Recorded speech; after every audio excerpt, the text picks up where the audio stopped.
Started this party on the road. It is, right on it.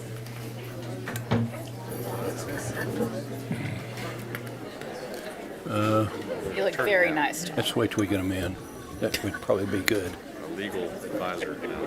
You're not going to be able to hear otherwise. They're not, well, we're still not going to hear, so it's that they're just piling in from in there.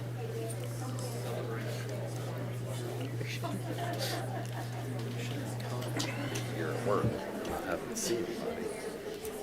But then Let's say Jeannie and them are probably wondering what's going on. look the part. Agenda. Kind of like going to court. Don't even look at it. Say if you walked in like that.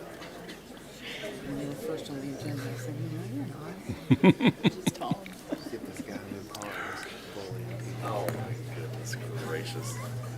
Okay, I it think looks we can get started. close enough. Yeah. Okay, folks. The time is approximately 6:02 p.m. and December 8th, 2022 Farragut Board Mayor and Alderman meeting will now come to order. All Farragut Board Mayor and Alderman meetings are public notice per Tennessee state law. Our meetings can be seen live on Charter Channel 193 and TDS Channel 3, as well as the Farragut YouTube channel and our website. It will also be recorded and can be viewed at a later date on the Town of Farragut YouTube channel, as well as Charter Channel 193 and TDS Channel 3. During the regular posted agenda, all comments or questions from Farragut residents will now be in person. If you're interested in speaking, we ask that you fill out a blue card with your name and address and agenda number and turn it into the town recorder prior to the start of the meeting. The mayor, or in his absence, the vice mayor, shall maintain and control the meeting to provide a professional and objective environment. So please read the posted comment protocol and understand there will be a 5-minute limit for each speaker, and please stay on topic. As at the end of tonight's business meeting, there will be some time reserved for other public comment under the citizens' comment agenda, and we also ask that you fill out a blue card for it as well. Okay, meeting call to order. We'll start with tonight with a silent prayer, and which will be followed by the Pledge of Allegiance to our country's flag.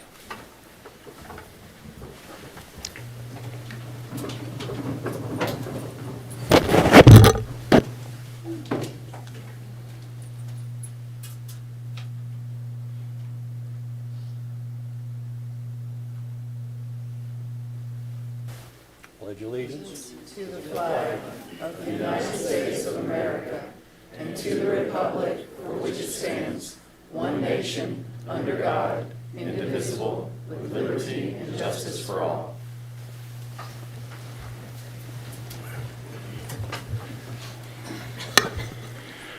Okay, I'll now ask the town recorder to please take attendance.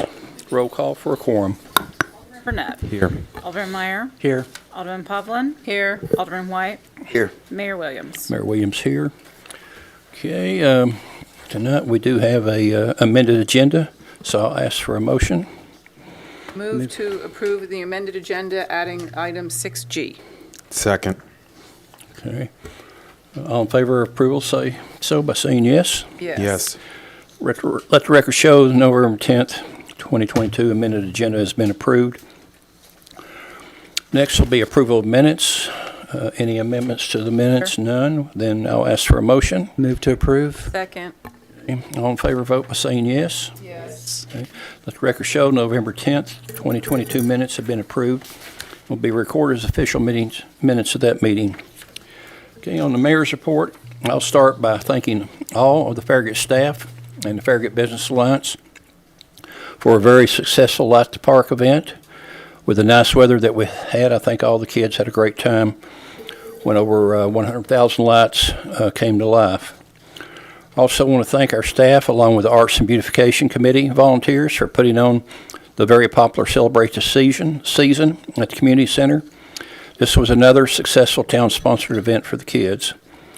And I'll now yield the floor to the Vice Mayor as we have some well-deserved proclamations to award.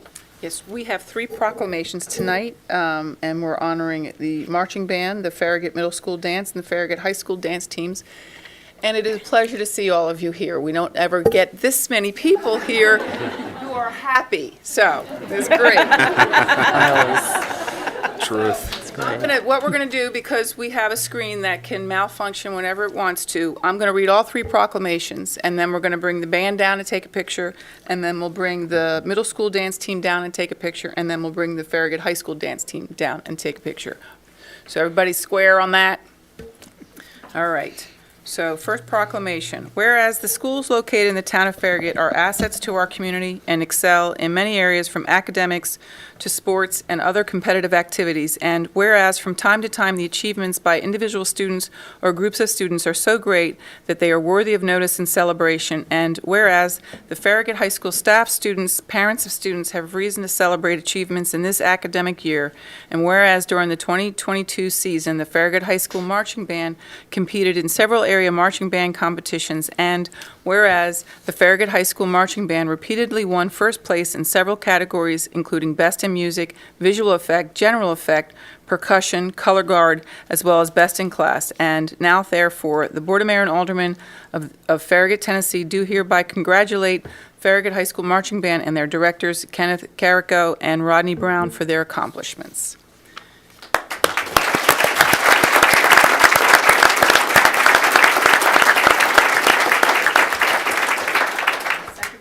Whereas the schools located in the town of Farragut are assets to our community, excel in many areas from I'm not going to read all that all over again.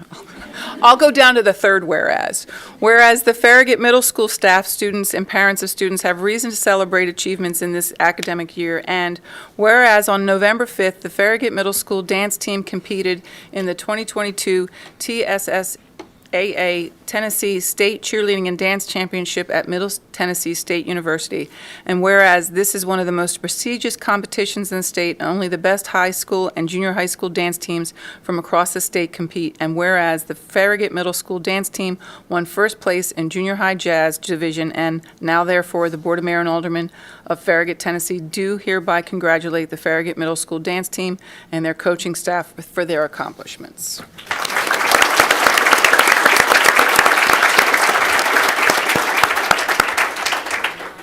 Whereas the Farragut High School staff, students, and parents of students have reason to celebrate achievements in this academic year, and whereas on November 5th, the Farragut High School dance team competed in the 2022 TSSAA Tennessee State Cheerleading and Dance Championship at Middle Tennessee State University, and whereas this was one of the most prestigious competitions in the state, and only the best high school and junior high school dance teams from across the state compete. And whereas the Farragut High School dance team won first place in small varsity jazz and in small varsity pom, and now therefore the Board of Mayor and Aldermen of Farragut, Tennessee do hereby congratulate the Farragut High School dance team and their coaching staff for their accomplishments.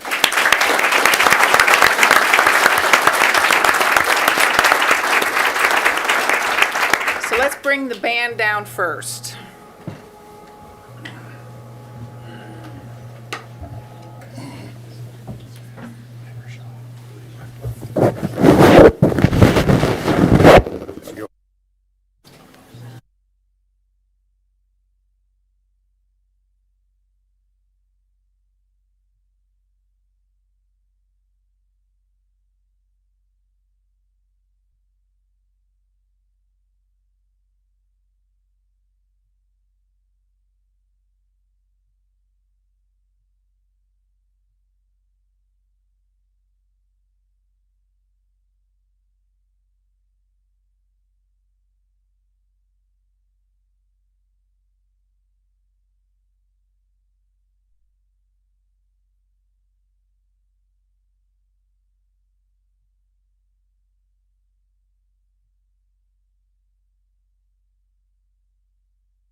once they clear out.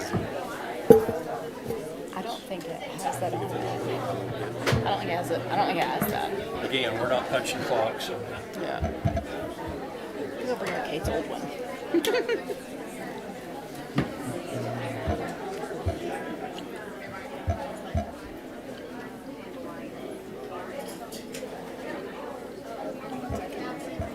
I don't know anybody. Our next TPO executive meeting is going to be interesting. Mayor Kincannon is going to propose a rail system. That sounds expensive. Well, if you want to try to get a grant, the only thing you can do is propose. That's-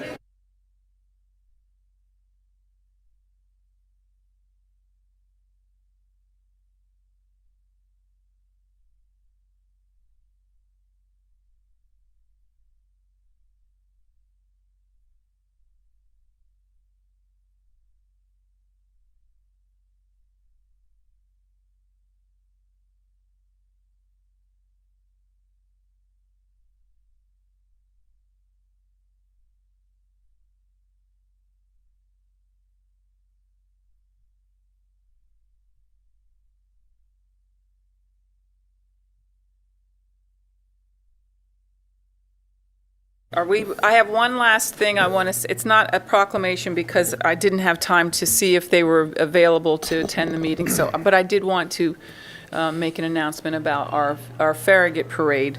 So on Sunday, December 4th, Alderman Drew Burnett and I had the privilege of walking in the first Christmas parade held in our town. This parade was planned, organized, and executed in 60 days by a group of volunteers. The idea was hatched during a Farragut Education Relations Committee meeting when Mandy Kincaid, a Farragut primary kindergarten teacher and member of the ERC committee, expressed a desire to have a Christmas parade. I indicated to her that the town cannot shut down Kingston Pike during Christmas season, but that she may want to consider the Farragut Intermediate Middle School High School campus as a possible location. At the end of that meeting, Mary Nussbaum, another ERC member, representative of St. John Newman Catholic School and a PTO powerhouse volunteer, and Mandy had their heads together and the planning began. They assembled a strong core group of women and pulled off an incredible event. I want to thank the following women for their hard work bringing the first Farragut Christmas Parade and Christmas Shopping Village event to the Farragut community. Chairs were Mary Nussbaum and Mandy Kincaid. Vendor coordinators were Tony Scott, Taylor Clement, Lauren Mack.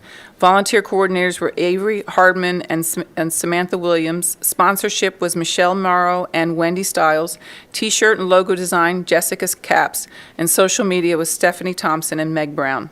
I don't know how many people got a chance to attend this parade, but that they pulled this off in 60 days was phenomenal. And I know they left the campus cleaner than when they arrived. The Christmas Village was delightful. It was just amazing to see all the kids and how they did this. They were able to consult with Sue Stoll, who helped them avoid some of the pitfalls. But Mandy and Mary are powerhouses, and I'm thrilled that they're on my Education Relations Committee, and that these are the kinds of things we want to see. We want to see more events taken on by our volunteers in our community that just we can celebrate and enjoy. So thank you very much. Tony, thank you very much. And Vice Mayor.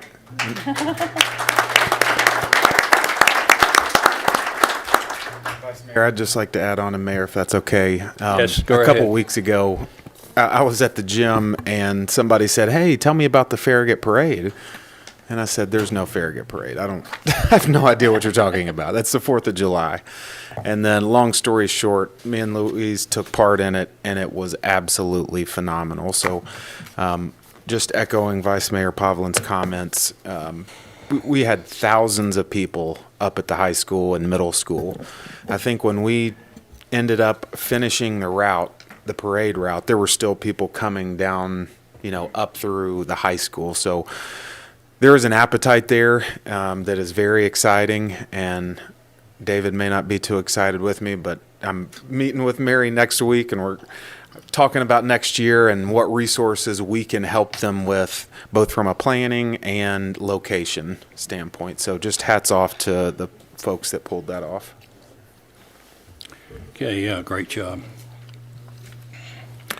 Okay, next is any other alderman have anything to report? If not, we'll move on to the posted agenda items. Ordinances, we'll start with the first two second reading ordinances, followed by the third and fourth on the first reading for review and public hearing. First will be ordinance 22-14, an ordinance of the town of Farragut, Tennessee, amending Farragut Municipal Code, Chapter 8, businesses by adding Article 3, mobile food vending permit. Yes, sir. There are no changes since the first reading, and some highlights of this ordinance for this vending permit is the requirement to obtain the permit, which include the inspection of the mobile food vending unit. When the mobile food vending unit is allowed, the requirements for that unit, the compliance with fire and public safety regulations, and then the suspension revocation of the process for appeals and of the suspension or revocation. And the motion is to approve ordinance 22-14 on second and final reading. Move to approve. Second. Okay, great. Any resident comments? None? Well, with that, we'll start discussion, and with Alderman Meyer. Pass. Pass. Alderman White? Pass. Alderman Burnett? No questions. Vice Mayor? Pass. I have none as well. With sufficient discussion, I'll ask the town recorder to take a roll call vote, please. Alderman Meyer. Yes. Yes. Alderman White. Yes. Alderman Burnett. Yes. Mayor Williams. Mayor Williams, yes. Thank you, Allison. Let the record show that ordinance 22-14 has been approved by roll call vote on the second and final reading.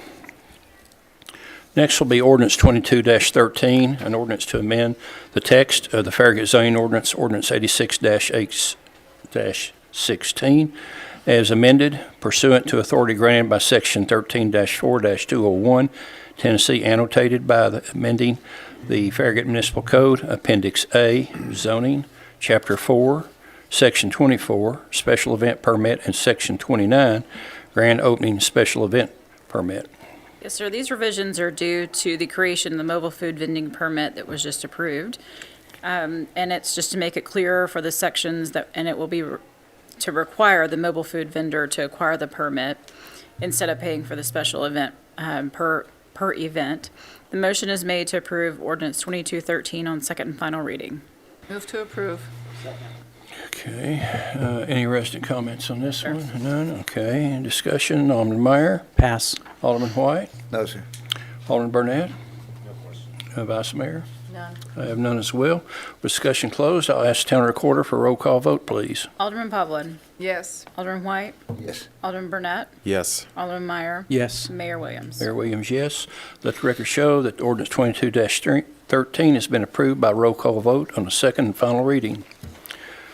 Next will be ordinance 22-12, an ordinance to amend the Farragut Municipal Code, Appendix A, zoning, Chapter 2, definitions to define ball field, and Chapter 4, general provisions and exceptions, Section 13, outdoor site lighting, subsection A, to clarify street lighting provisions, establish where ball field lighting may be provided, and prohibit lighting that would be a nuisance due to the uncontrolled glare on any adjacent properties, rights-of-ways, excess easements, or driveways.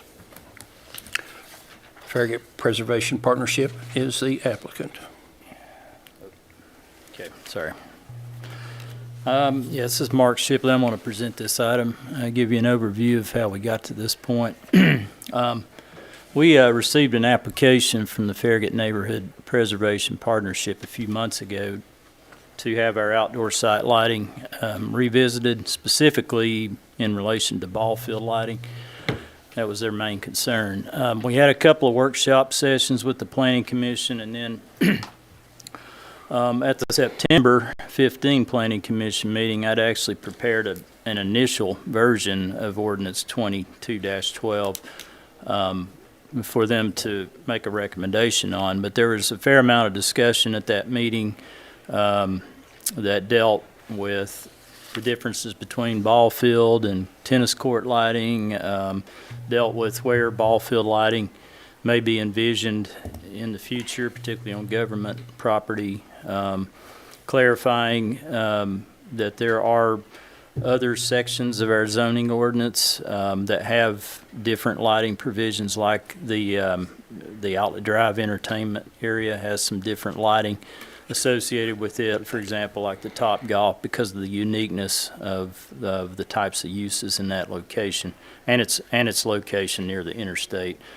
And then just clarifying some issues that we've had dealing with complaints in residential settings where you've had lights that were clearly intended to create a nuisance to a neighbor just because of the uncontrolled glare. And we really didn't have anything in the ordinance that would allow us to address that kind of situation when it does come up.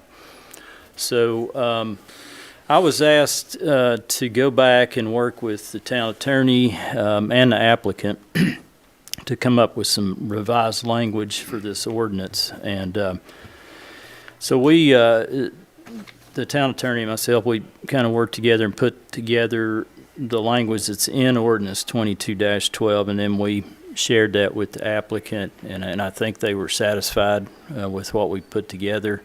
There's two different aspects of this ordinance. One, we're proposing to amend Chapter 2 in the definition section of our zoning ordinance to add a definition for what a ball field is, as it would be applied in our zoning ordinance. And then in Chapter 4 of our zoning ordinance, that's where the outdoor site lighting section exists, and there's some proposed changes to the intent section, which is the first section of that zoning ordinance, which talks about the importance of protecting residents that may otherwise be adversely affected by lighting, while at the same time providing adequate lighting for safety and visibility concerns.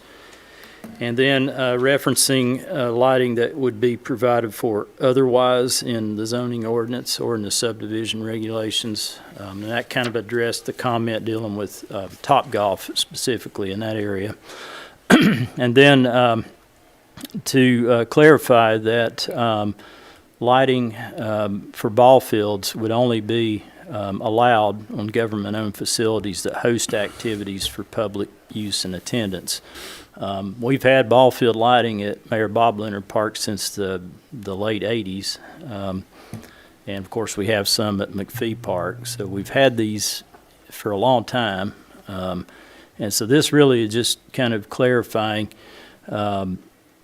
basically what has occurred in the town. It is in advancement of a government function.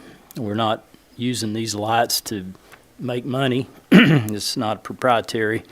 So it's something that we're just really clarifying in this ordinance what has been in place for really decades. And so, and again, adding some language in here about nuisance, and that's basically all that's in this this particular ordinance. No other sections of the outdoor site lighting or no other definitions were felt to be needed to advance the applicant's request. So at the Planning Commission meeting, they did recommend approval of this ordinance 8-1, and the staff recommends approval of ordinance 22-12 on first reading.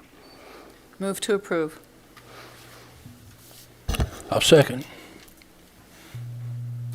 Okay, do we have any resident comments? No, sir. None? Okay. Discussion, we'll start out with the Vice Mayor. So I did a little research on this because I know that we were trying to basically just amend the ordinance to basically state what's actually just happening, and it's just instead of by omission not allowing it, it's basically stating what's already existing. Right. So I went back in time to 1986 is when I could find the first Farragut zoning ordinance adopted where we referred to lighting. And this was all that was in the lighting. I'll read it to you. No exterior lighting shall be oriented in such a manner as to cause direct lighting to be cast onto property zoned residential. So then I went to the Parks and Rec Master Plan, where it basically outlines where we installed fields, particularly in Mayor Bob Leonard Park. And in that listing, the first mention of a lighted rectangular field is in 1993. We had the first lighted rectangular field constructed and partially funded through Local Parks Recreation Fund grant. In 1995, we had construction of wetlands, walk trail, observation deck, lighted baseball field, and 2 new soccer fields. In 1996, we had construction of lighted sand volleyball complex and new soccer field completed. It wasn't until 1999, through Ordinance 99-16, that we adopted the outdoor lighting ordinance from which I guess it's been amended over the years, but this was the first time we mentioned pole height, was in this ordinance in 1999. So the lights in the park, it came before this restriction.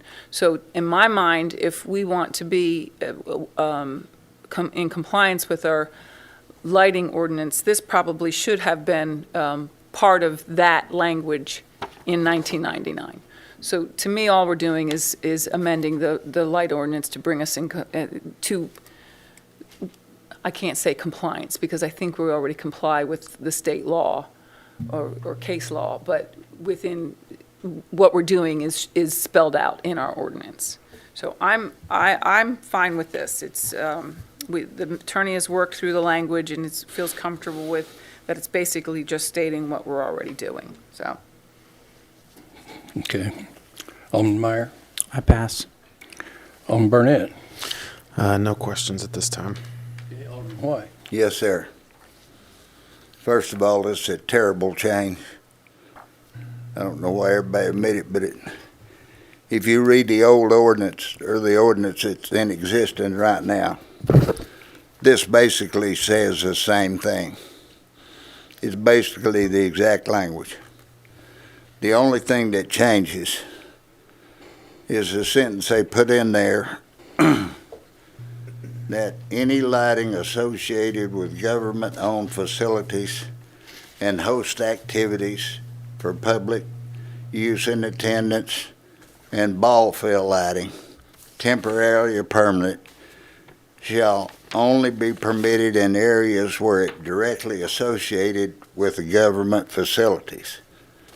In other words, what this ordinance is doing is giving the board permission to do anything we want to do on government-owned property. Well, the Planning Commission don't own the property. The Board of Appeals don't own the property. We don't own the property.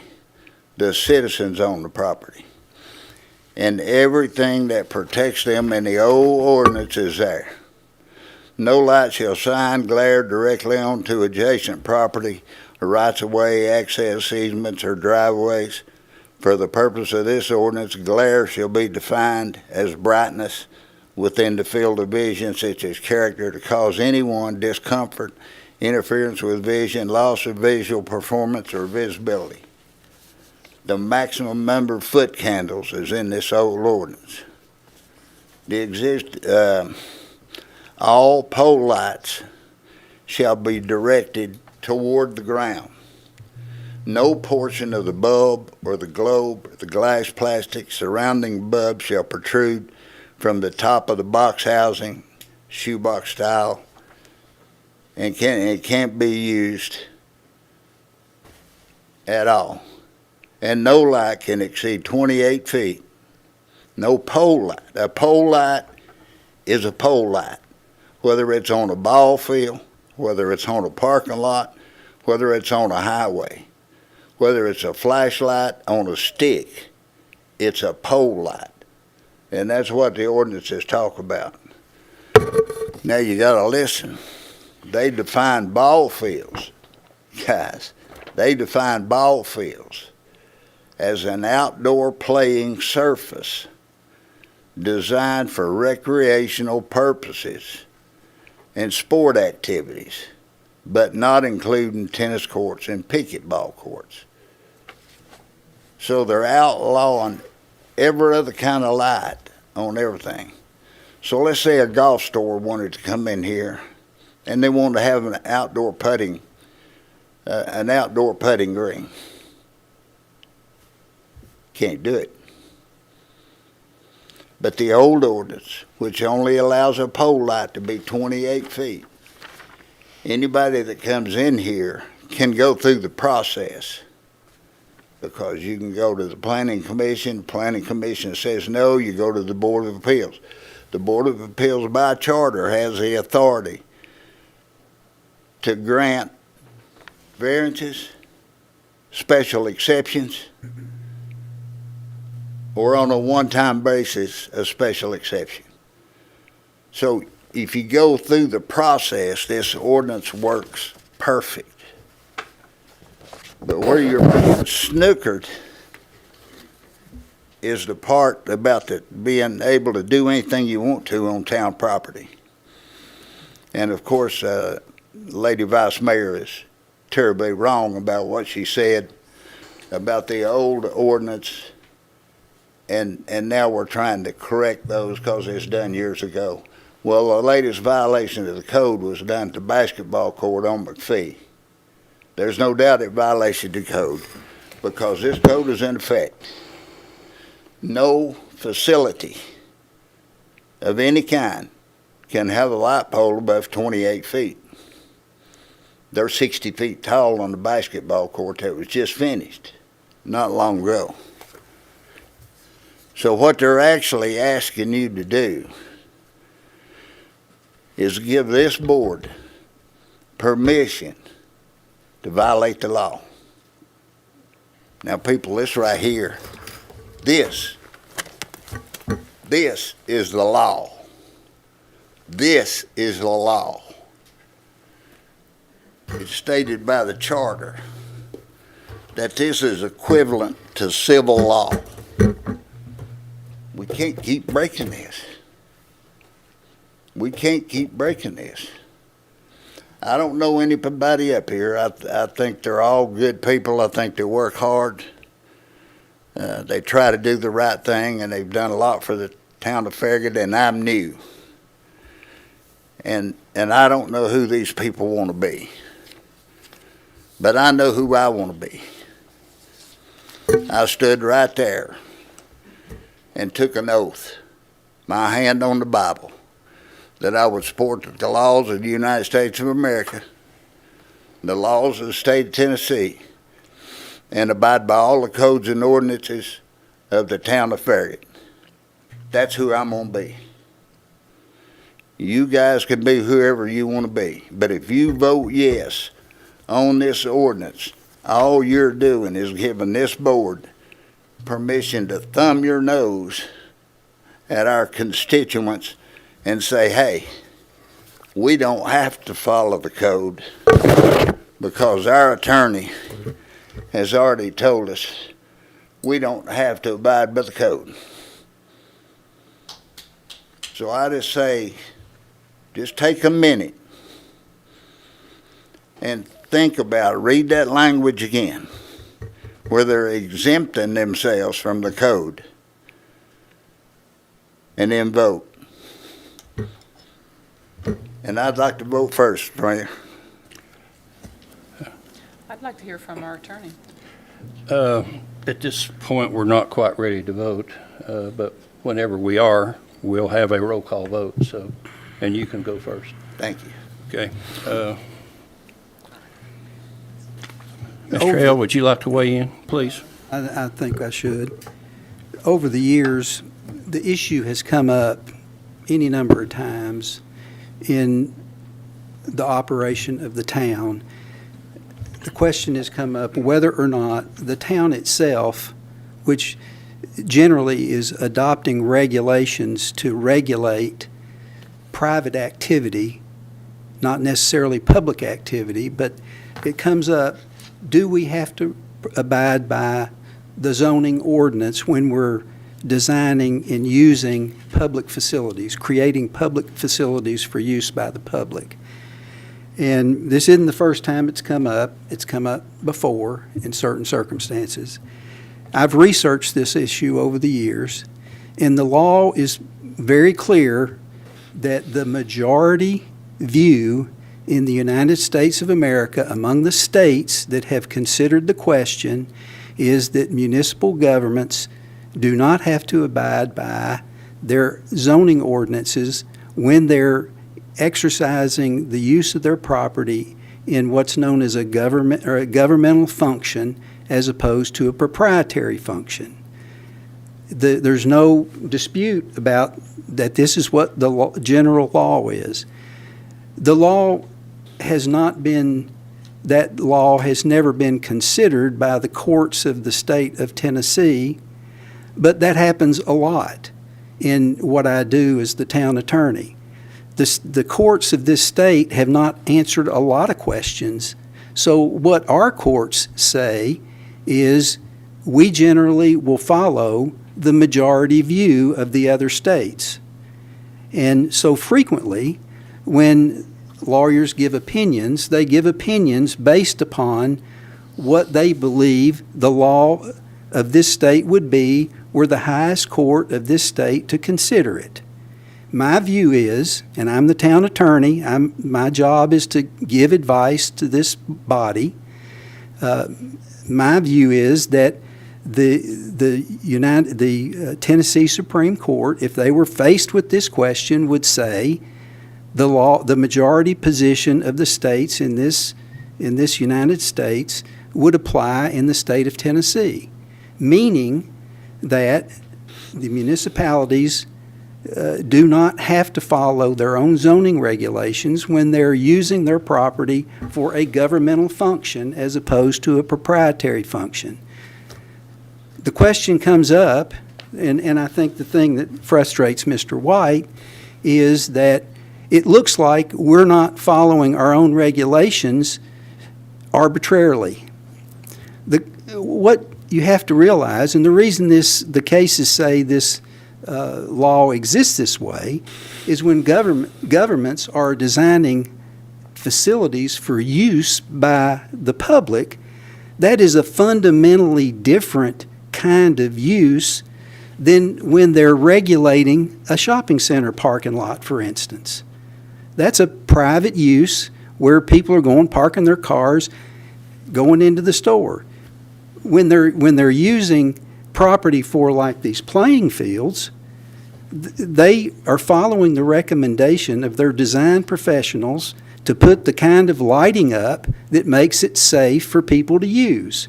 So there's a fundamental difference in the kind of use that municipalities are using their properties for than, say, a private property owner would be using their property for.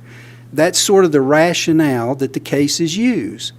The long and short of it is, though, that the law is clear that what I've described is what the majority view is. I've been asked over the years by the town, do we have to follow our regulations? I say, well, we should always try to when there's a reason to, but when there's a better reason, it's safer to have better lighting, if that's what your design professionals tell you to do, then why wouldn't you do that? Then to follow a not as good a lighting regime as specified by the professionals. So that's sort of my advice. It's been my advice any number of times when the issue has come up. So the question is, Mr. White wants to call it a violation, that we're violating our regulation. Well, we're not violating our regulation. Our regulation does not apply to us when we're using our powers to authorize the use of our property for a governmental function, like these ball fields are. So the reason for putting this language in the ordinance is to clarify for people so we don't, next time somebody doesn't come in like Mr. White's frustrated that we look like we're changing to cover ourselves. Well, what we're doing is we're changing the law, the language of our ordinance, to be what the law already provides. It's not in our code, but it's what the general law is that governs our activities. And that's sort of the long and short of it. Any questions? I do. Hold on just a minute. my turn to speak. Everybody else has went around. This has been decided in the past for all school ball fields, not in Knox County and other places in the state of Tennessee. If you look elsewhere, then we all, as a majority, do the very same thing. So me as the mayor, I listen to our attorney because that's what I'm charged to do. You're not charged to do that. I am. So in this case, I've said what I have to say. I'd like to respond. Go right ahead. Mr. Hale is 100% correct. He did exactly what they asked him to do. However, the timetable's just a little bit different. This code was in existence. It was the only law we knew. It's in this black book because there's no case law in the state of Tennessee, just like he says. The tennis courts at McPhee went before the Planning Commission. The Planning Commission approved the plan for the tennis courts with the lights being at 60 feet tall, when the ordinance says no facility whatsoever could be more than 28 feet tall. The Planning Commission recommended to the board to pay the bill. That's all the board did, was pay the bill. Because the work was finished, the lights were up, everything was done. Then I brought this to the attention of the mayor and to Mr. Hale that they had violated the code. The mayor then asked Mr. Hale for an opinion. 4 weeks later, he got an opinion. Well, that's too late. That's too late. The code was already violated. Now, the question is, does this board want to vote and make it legal for us to make those decisions without following the code? That's okay. If that's how people want to vote, I can always vote no. But what this ordinance is asking for is permission to do anything we want to do on town-owned property, regardless of what this book says. That's what this ordinance is saying. I don't want that. I don't want that responsibility. And I'm not going to take it. I'm going to live by this book. Now, had the Planning Commission, when they got presented with that tennis court lighting, said, wait a minute, as the code says, they're supposed to certify there's no code violations, but they didn't do it. But had they said, wait a minute, the engineers recommended 60-foot lights, that's too tall, then all they had to do was get a variance or get a special exception or a modification. But you got to do that first. You can't violate the code and then come and cover it up with a special exemption that's all they had to do. What's the remedy? The remedy is the lights are up. The other lights have always been up. But I'm telling you right now, you vote yes for this, every one of our citizens that lives on Turkey Creek better start paying attention. Because Anchor Park has a baseball field, Anchor Park has a soccer field or basketball courts, and they don't have any lights. If all of y'all vote yes right now, every one of those people that live over there on Turkey Creek and all those subdivisions are in jeopardy. Because if we want to, we can put lights on that field without asking anybody. Any size, any shape. You think they're going to like that? I wouldn't. That's why I'm saying this code works fine. It works fine. There's no problem. If somebody comes in here, it doesn't say they can't have lights smaller than 28 feet. If you have a putt-putt course come, or you have a golf company come on a putting green, you can have smaller lights. You just can't have them taller than 28 feet. But if it's something that works for everybody and is good for the town, all you got to do is do a variance or a special exception for that one project. But then that way everybody's going through the process, even us. We should have to go through the process. That's what we're here for. So the citizens know what we're doing. And they can come and comment on everything we're doing. I'm going to, Take it through the process. I'm not through, Lady Mayor, if you don't I was mind. going to call the question.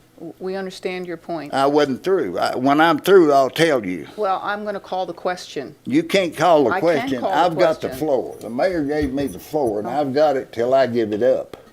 That's Robert's Rules of Order, in case you don't know it. Well, we don't really follow what you would call Robert's Rules of Order per se, okay? We do it You do the way now. we do it. No, we don't. We do it as You we do. give me the floor, I'll give it back when I'm finished, and I'll tell you. No, you're finished right Now, I'm now. finished. You Okay. can have the floor back. You're finished right now. I just told you I was finished. Okay. That's the only reason I'm finished. So can I ask a question? I have a question. I called the question. That He's means already we have called to vote on question. it. Let me make Where I can one ask a point, question. though, if I could, please. Okay. The suggestion has been made that by building the parks the way we did with the lights we did, that was a violation. And that's what Mr. White's position is, and that's his belief, and he's entitled to have his belief. My opinion has been given to this board that it's not a violation. It is not a violation of our code if our code doesn't apply to us as we are using certain powers that we have in accordance with the law. I wish all the law was in that black book. I've got a whole law library in my office downtown with multiple volumes. There's state law, there's federal law, there's case law, there's all kind of laws. And the law I'm talking about is the law that governs everybody that's not written down in our code. So you have to understand that there's more. I mean, I don't have any reason to give an opinion that's incorrect on this. This is what and I don't think any lawyer would disagree with what I'm saying the law is.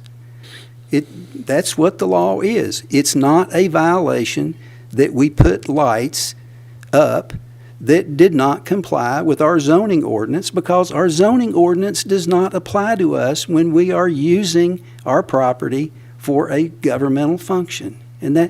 So don't get carried away with the thought that this is some sort of violation.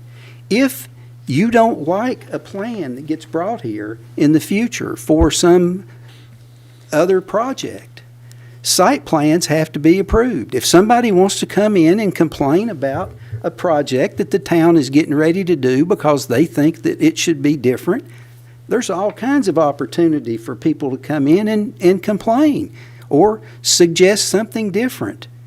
That can always be done in the future. It's not as if somehow this body doesn't listen to anybody. If there's ever been a governmental entity that listens to people, it's the governmental entities of the town of Farragut. Our meetings go on infinitum. Think about these planning commissioners that come in here and stay till 1 o'clock in the morning. They listen. So let's don't get worried about somehow that this body is going to all of a sudden become disrespectful of the citizens, because if there was ever a body that was respectful of its citizens, I think this town has those bodies. Well, there's another opinion.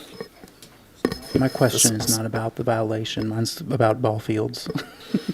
Can I ask that? I'll withdraw my I can do it. call the question because no one seconded it anyway. So my question is just to make sure I understand the language. So the language is proposing that ball field lighting will only be permitted in ball fields that are on government property. And basically what we're doing is we're limiting ball fields to government property, government being the town of Farragut or the Knox County schools. So Lighting. ball field lighting, but there could still be a ball field at Concord Christian School. Let's just go ahead and bring it up now since that seems to be the issue at hand. So Concord could have a ball field, but because it's a private school, it doesn't get the same privilege as a public school does by having lighting. That's how I read this. Well, any That- private Is it- property. Right. Let's make sure I understand I'm reading it correctly. Okay. That could be your house. With all the stuff happening at my house right now, you could have it. I will state, just for clarity, there is a resolution, I should have pulled it out when I was looking at other records.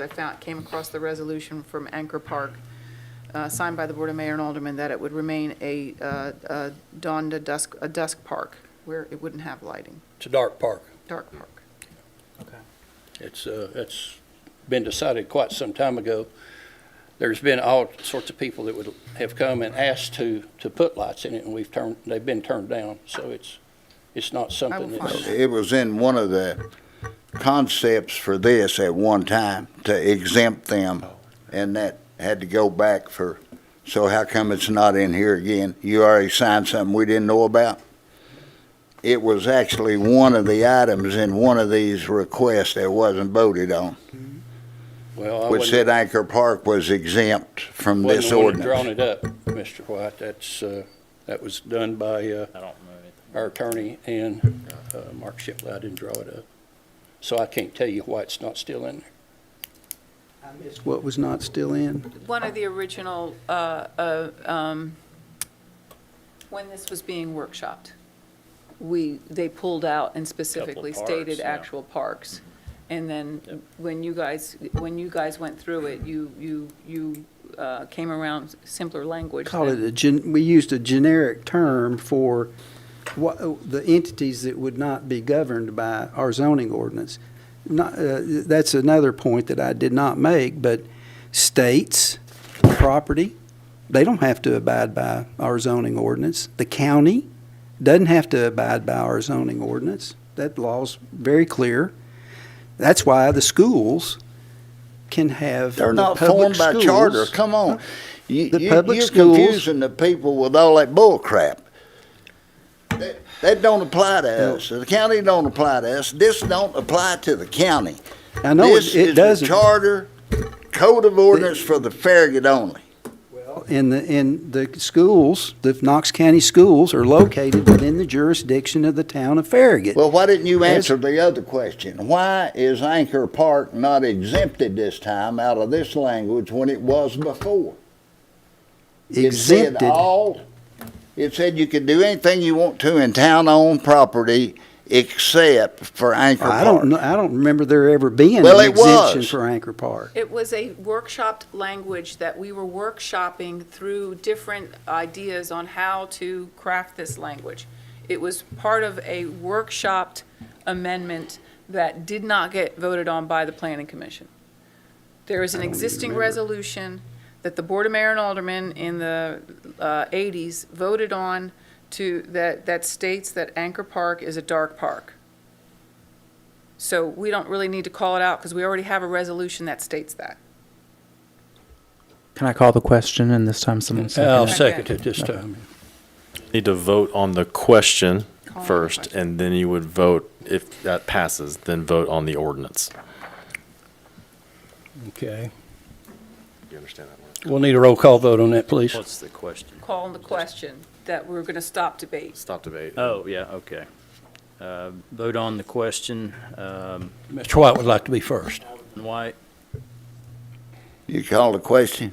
Yeah, Yes. okay. Alderman Burnett, Yes. Meyer, Yes. Vice Mayor Poblin, Yes. Mayor Williams. Mayor Williams, yes. So Mayor, now this vote next would be to approve on first reading based on the prior first and second ordinance 22-12.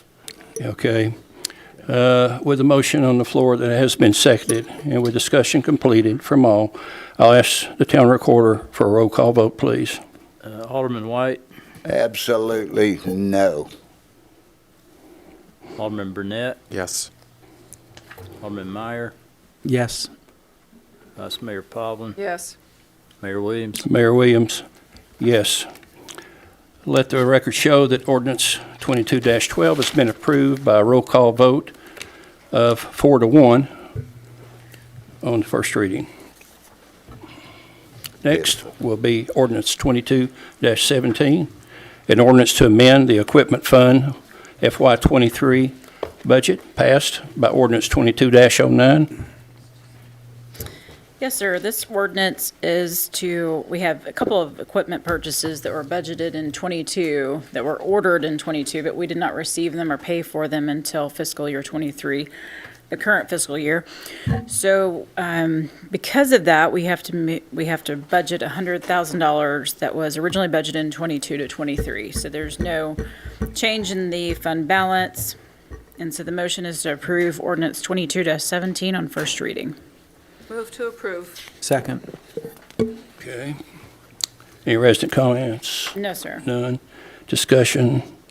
We'll start out with Vice Mayor. I have none. None. Alderman Meyer? Pass. Pass. Alderman Burnett? No questions. Alderman White? No question. I have none as well. With discussion complete, I'll ask the town recorder for a roll call vote, please. Alderman Burnett. Yes. Alderman Meyer. Yes. Alderman Pavlin. Yes. Alderman White. Yes. Mayor Williams. Mayor Williams, yes. Let the record show that ordinance 22-17 has been approved by a roll call vote on the first reading. Okay. Do we have anyone leaving? Looks like we do. Okay.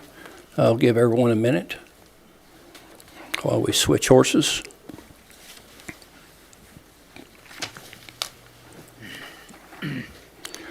Next will be business items. We now have 7 business items on tonight's agenda, amended agenda, to review and consider.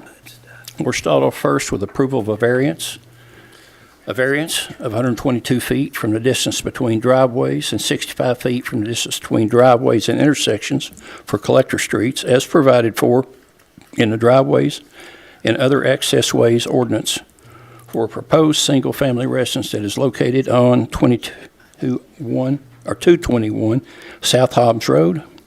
Red Door Homes is the applicant on this. Yes, this lot on South Hobbs Road was created through a minor plat back in 2021, which those typically are reviewed and approved by the town staff with the secretary of the planning commission signing the plat. And when that was approved, we noted to the applicant that when someone did apply for a building permit to build a house there, that their access would have to be approved currently through both the planning commission and the board of mayor and aldermen, because Hobbs Road is a local collector street.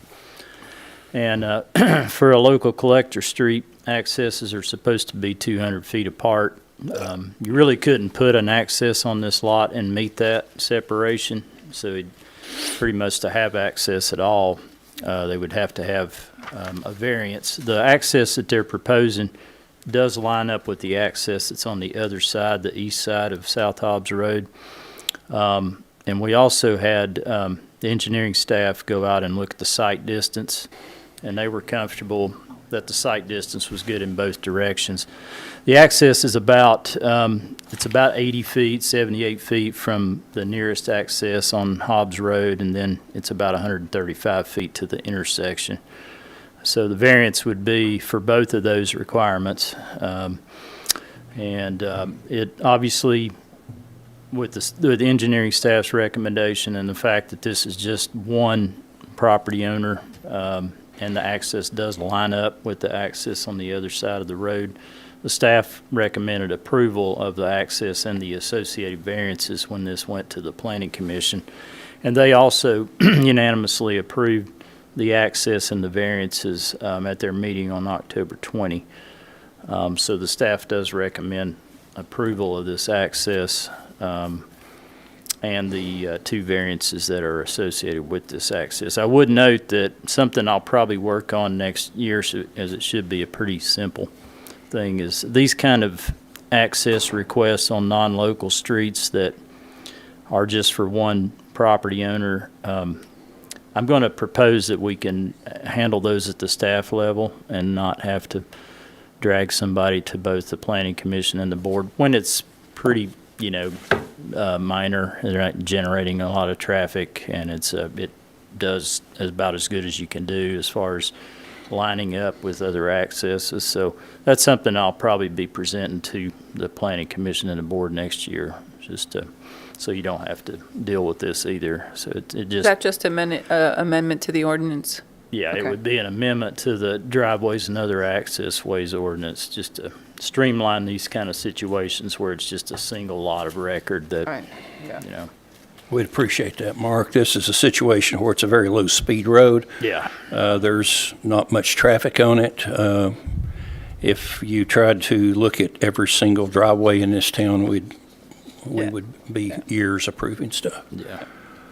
At this point, I need I'll move to approve. any resident comments on that? No, sir. None? Okay. Discussion. We'll start out. Alderman White, No. Alderman Meyer, Alderman Burnett, No questions. Vice Mayor. I have none. I do not have any, and with no discussion, I'll now ask that all in favor of the approval state so by saying yes. Yes. Yes. Any nays? None? So let the record show that the request of variance has been approved. Okay, next will be approval of resolution R22, or 2022-18, participation with, is that Omnia? Omnia. Omnia, okay. Like Omni, okay. Partners Cooperative Purchasing. Yes, sir. Like you said, Omnia is a cooperative purchasing organization for public sector procurements, and the TCA allows us to participate in those type of programs. We currently participate in the Sourcewell co-op program, so this is just an organization that's similar. So the motion is to approve Resolution R 2022-18, participation with Omnia Partners Cooperative Purchasing. Second. Okay, discussion, I'll start discussion myself. What's the difference? Does somebody know what? They have, like we're looking at some portable buildings, and this organization actually has that type of contracts. Oh, okay. And Sourcewell, they're more of office supplies, vehicle, or specialty vehicles. Mowers, They're just different. And actually, I think they're located in Franklin. Okay. Okay, that's all I had. Next, we'll move on to Alderman Meyer, Pass. Alderman White, Pass. Alderman Burnett, No questions. Vice Mayor. Pass. Okay, with discussion closed, I'll ask that all in favor of approval vote by saying yes. Yes. Okay, let the record show that resolution has been approved as requested. Next will be approval of Sourcewell bids for 2 John Deere 1570 terrain cut 4-wheel drive lawnmowers. Good evening. This purpose of this agenda item is to approve purchases of 2 John Deere 1570 terrain cut commercial mowers. The Public Works Department purchased a mower in 2020.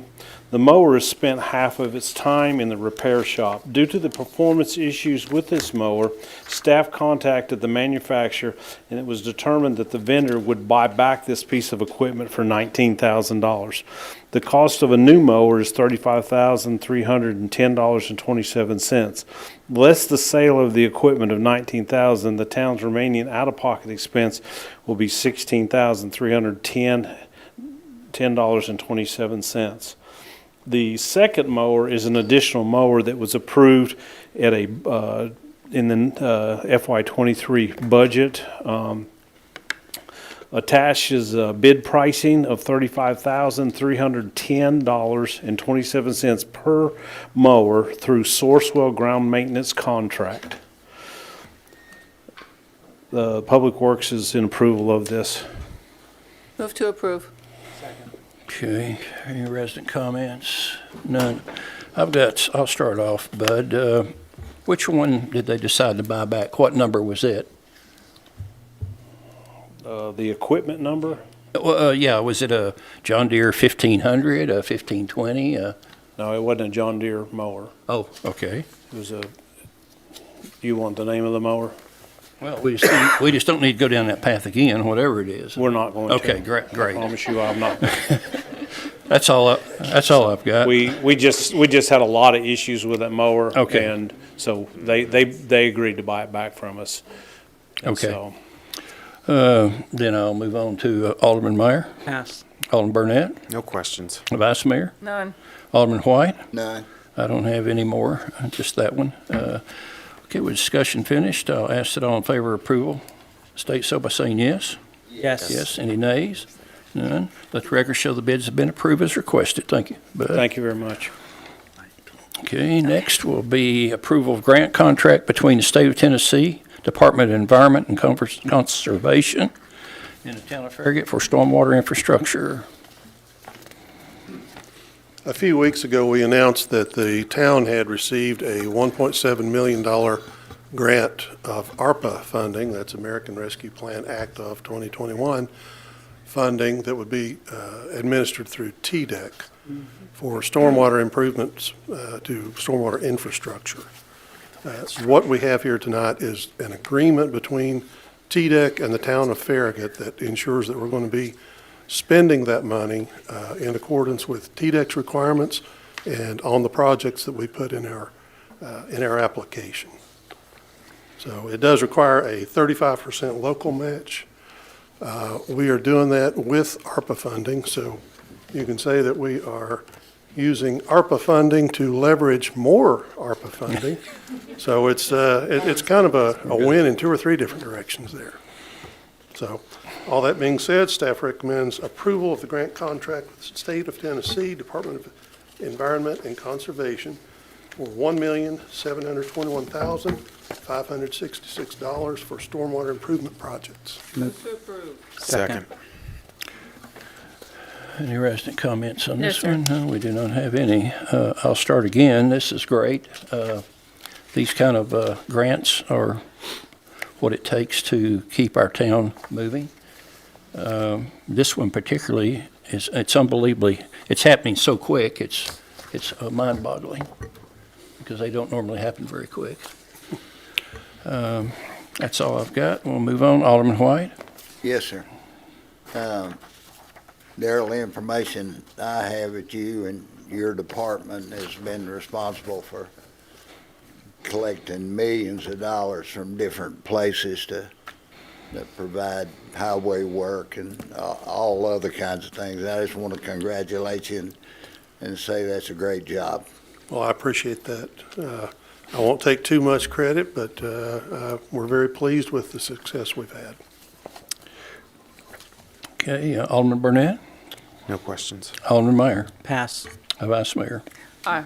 You all know where I somehow have a strong affinity for stormwater infrastructure and have for a couple of years now. So this thrills me to the bone that we are getting to a point where we are going to actually have a handle on what's going on, and moving forward, our town will be in a much more secure position when it comes to our stormwater infrastructure. I assume that we would be following TDEC rules regardless if we had gotten this funding. That's correct. Yeah. So this agreement is just kind of pro forma because we would have done that anyway. So, If all you right, haven't read the agreement, I highly recommend it. It's fascinating. where it is. I've sat through our stormwater meetings. So thank you. Thank you, Daryl. That's all I had. Okay, with discussion closed, I'll ask all in favor, vote by saying yes. Yes. Let the record show that the contract has been approved. Thank you, Darrell. Next will be, and you'll stay up there, approval of bids and award of contract 2023-09, McPhee Park Mountain Bike Trail. When Parks and Rec have conducted public surveys in the past to ask the public what amenities do we want in our parks, one of the items that's come up has been a multi-purpose trail through natural terrain. This contract will provide a mountain bike path along the western end of McPhee Park It's 1.5 miles long. It's kind of a circuitous route. You can see it on the overhead. It's in red, by the way. Correct. The trail will be built to a standard that will allow use by all skill levels, including disabled citizens that might be using adaptive equipment. So we're pretty thrilled with it. We did receive only one bid from Contour Trail Design Company for $91,615. We've looked at prices that the International Mountain Bike Association has published, that professional trail costs are typically between $50,000 and $70,000 per mile. So this is very much around the average cost. So staff is happy to recommend approval of the award of contract 2023-09 McPhee Park Mountain Bike Trail to Contour Trail Design Company for $91,615. Move to approve. Second. Okay. Oh, I should also say, this is partially funded by Tenova Healthcare. Now, defer to David if you have questions on that.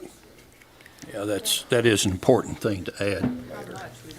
Well, no, it's a great issue. We actually talked to Tenova this week, and we'll be receiving their second half of the $50,000 commitment that they made for the trail here soon. So we will have $50,000 from Tenova, and so we will ask the board to do some things for Tenova out there at the park trailhead and things like that whenever that's ready to come back to you. Yeah, that's much appreciated. This is, again, the type of work that we do to minimize our out-of-pocket versus when we can partner with someone or have a grant. So let's see here. We'll start with Alderman White again. No question. Again. Alderman Burnett. Thank you, Mayor. I could not be more excited about this. Something I've been passionate about since first came up. Walked this trail many, many times, even with the Contour Designs people. And I think it's going to be a fantastic asset to the community. Some things that stand out are, if you're a runner, it's a great place to run. I bike, my kids bike, mountain bike, and it's going to be a fantastic place to take the family. It's not going to be too hard. It's going to be on the lighter side, but it still is going to be a secluded area within our town, surrounded by a very safe park to take the family for a great walk or a great bike ride. So thankful for a strong partner in Tenova that we'll get to celebrate more in the coming months.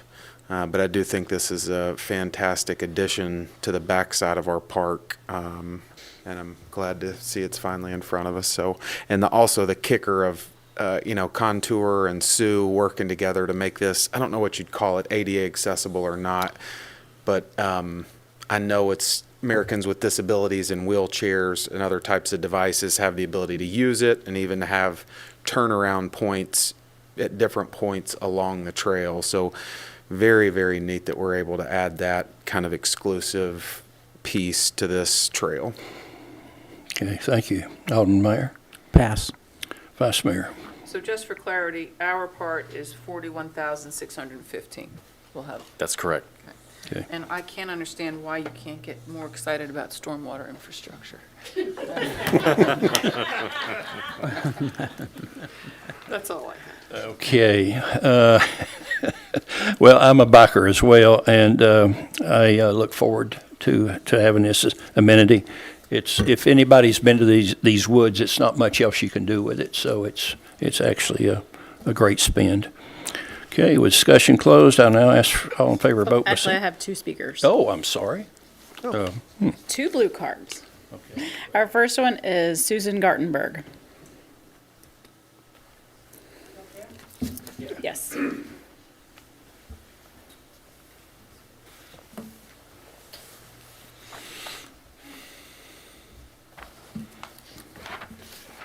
I apologize. I was not aware we had any speakers, so. Okay, Susan Gortenberg, 12662 Brasslanger Lane.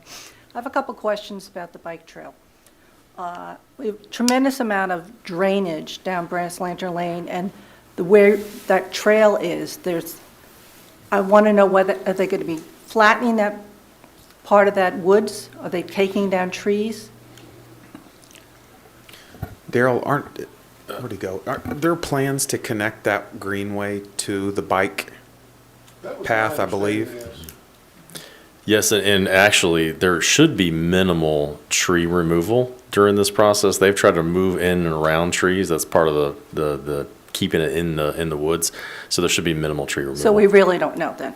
So I've looked at the plan there. Can I ask you real someone quick? describe- What was the comment you said, so we don't know? Were you You saying just we said you don't know whether they're going to take trees down. Can someone describe crib wall and bridge or harden? Are they going to put a lot of impervious structures down? That's my question, basically. What is crib No, ma'am. wall, bridge or harden? Right, some of those are like a wooden structure where you would like have a little bit of a ditch that you would have a wooden bridge, let's say, for a bike to be able to go over or somebody to be able to walk over.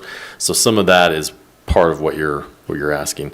If you'd like to, I know you live in the area, there's actually a marked area where this is going to go on the trees down through there. If you'd like to walk that anytime. No, you're I've more seen than that, welcome yeah, to. I have. Okay. So my question was whether or not they're going to put down macadam, or they're just going to be rock, or just like a boardwalk? Does anybody know? Soft trail. Again, it's supposed to be a dirt trail throughout the entire area. There may be a few things that you see on that description where it causes you to have a wooden path or some way to get over that obstruction, but those are minimal along the way. And another concern I have is that, are they going to be allowing ATVs on the trail? No. No. And how are they going to prevent that? That would have to be policed by us from time to time, but mostly citizens calling us saying there's somebody out on our trail, and we come out there and try to stop them. Just like on a weekly basis, someone's shooting fireworks in the park. You have kids doing donuts on the grounds. Is there any way they can close the park at a certain time so these things don't happen? Well, the trails will not be lit, Okay, well, that's good to know. so. And there are discussions being had about Gating. gating the parks. I've been a big fan of that. I live in the area, and They're in the budget. They're not I'm a in the budget. very big supporter of closing that, but at the same time, to think that the gate's gonna stop everything, they'll jump that curb in a heartbeat and do donuts and go around that gate, but I still think the gate will help some.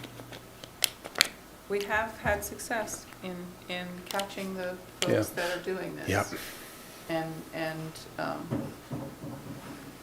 that's a deterrent in that we are having success in catching them, and they are paying to repair and doing community service, so.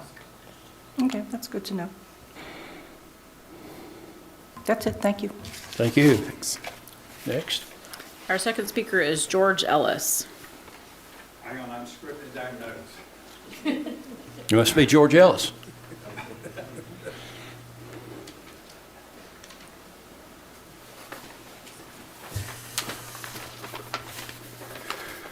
Okay, George Ellis, 12650 Brass Lantern Lane, which is immediately north of McPhee Park.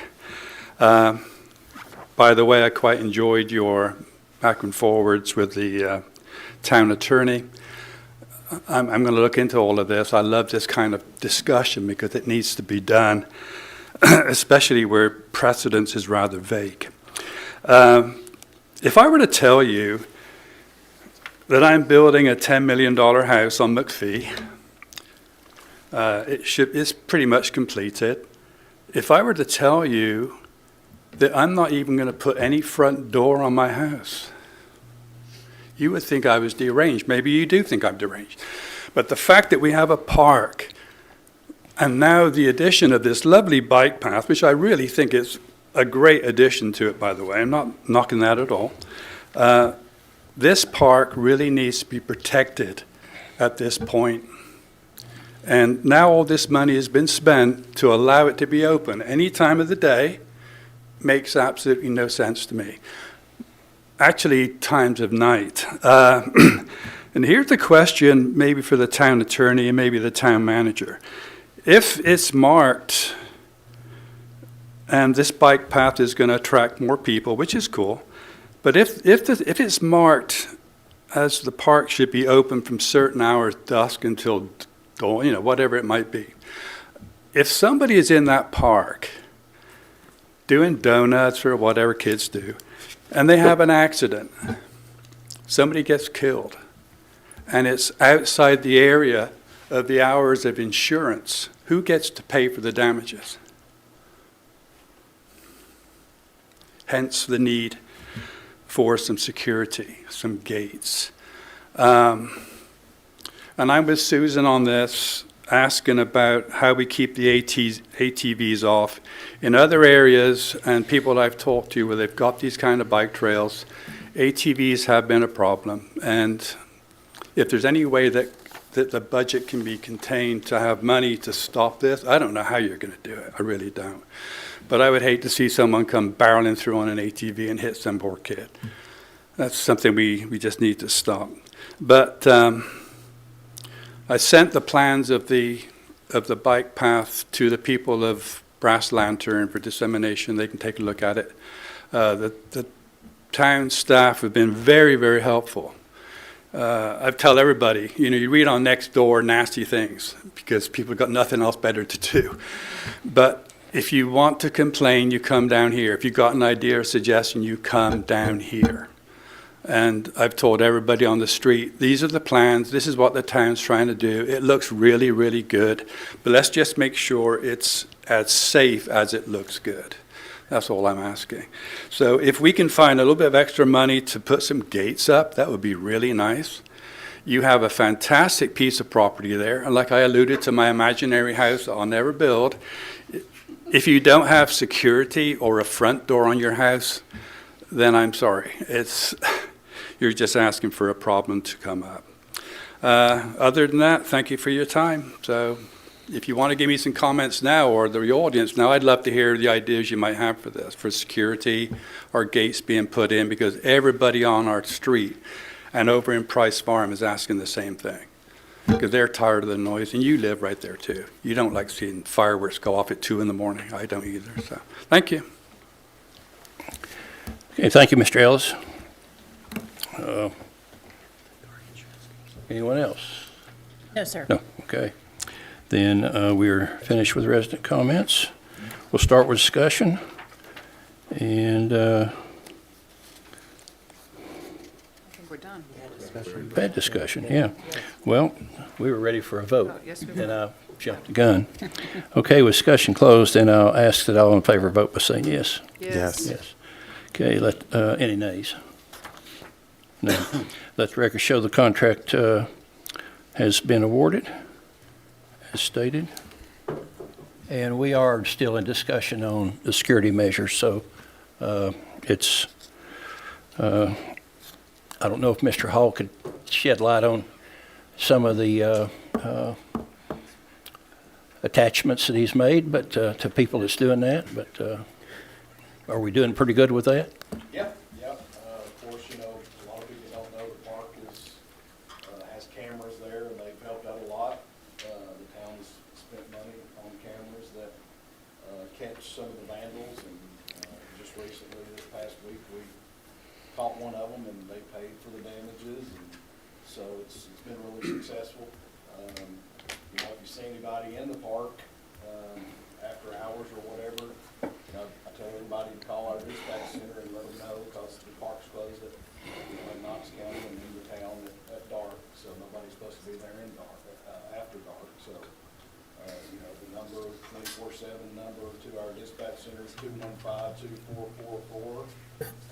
Just call them and, you know, tell them somebody's in the park, whether they're vandalizing or whatever, you know, and ask them to come out there, causing noise, shooting off fireworks, whatever. Okay, great. You do know that for us, the park's closed. We have till 10. I think they can use the courts until 10. Yeah. And they have to sign up for them, though. The only way they get to have the lights on is if they've reserved time for them. right? Is that Yeah, correct? That's correct. Okay. So, Lights are on all the time, at night, till 10. Yeah, till 10, or till 9:30. Assuming that there's been a reservation. It's Yeah. 9:45. Assuming there's a reservation. I work at the sheriff's office. My name's Okay. Captain Hall. My office is on Parkside Drive next to Belleville Rock. Say some good things. What about Mr. Hall? I didn't know who he was. And I've had a couple of officers come out when we've had disturbances, and don't get the idea that McPhee Park is a nasty magnet for kids. It's not. It happens very infrequently. But I've got to say that when the officers came out, nice young men, I said, come on up to the house, I want to talk to you. They came up to the house.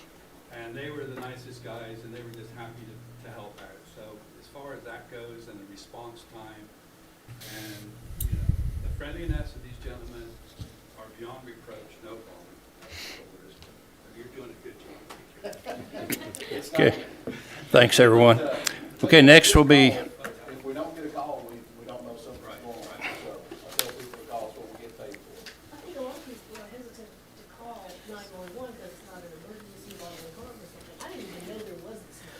okay. It's the Okay, same place. It's just not- I'm, it's like guys, calling I'm sorry. 911. We can't have this cross conversation, sorry. you're not on camera, so. Okay, approval of purchase of 2023 Chevrolet Traverse will be next. Good evening. It is my privilege to present to you the approval of the contract with Wilson County Motors in the amount of $28,816 for the purchase of a 2023 Chevrolet Traverse. This vehicle would be used as the Visit Farragut Mobile Visitor Center, as well as an additional pool vehicle for general staff use. By way of background, this is not an additional vehicle beyond what was approved previously. Unfortunately, after the Tahoe was approved, but before we were able to deliver contract documents, that dealership sold the vehicle. So this is another vehicle that staff found at another dealership. It's also on the state's contract. Funding for this was already pre-approved in the current year's budget, and so this doesn't change anything. We're not asking for additional funding, just a different vehicle than we thought. This one would also meet our minimum requirements for a mobile visitor center, and certainly could be used by general staff for a shared pool vehicle. Having a vehicle available for our tourism program is critical, as it will allow staff to get out and engage more in our community, at our hotels, at special events, at you name it, at other businesses. And we're very excited about the potential that we can have to be out and engage with visitors and residents alike. So therefore, it is proposed that the Board of Mayor and Aldermen approve the purchase of one 2023 Chevrolet Traverse from Wilson County Motors through the Tennessee statewide contract in the amount of $28,816. Move to approve. Second. Better ask if there's any resident discussion. No, sir. None, okay. Then we'll start with Alderman White. No, sir. None. Alderman Burnett. I'm excited to see Karen's face wrapped on the side of this vehicle. That's a good idea.